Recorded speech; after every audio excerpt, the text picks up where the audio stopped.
এর বাংলায় রাজাকারের ঠাঁই নাই, আওয়ামী লীগের কিছু হলে জ্বলবে আগুন গড়ে গড়ে, শেখ হাসিনা আসবে বাংলাদেশ হাসবে, এমন স্লোগানে নারায়ণগঞ্জে ফুঁসে উঠল ছাত্রলীগের নেতাকর্মীরা।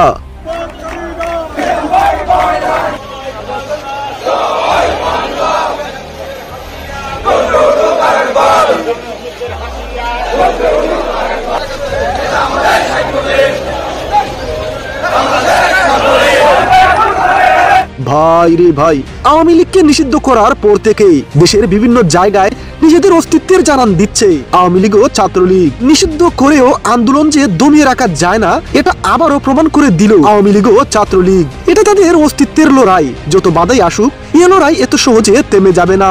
তাই প্রিয় ভিউয়ার্স, আওয়ামী লীগকে নিষিদ্ধের ব্যাপারে এই প্রাচীন দল আওয়ামী লীগের আন্দোলন কি দমিয়ে রাখতে পারবে ইউনূস প্রশাসন? এ বিষয়ে আপনাদের কি প্রশ্ন? লাইক কমেন্ট শেয়ার করে জানিয়ে দিন আপনার মতামত।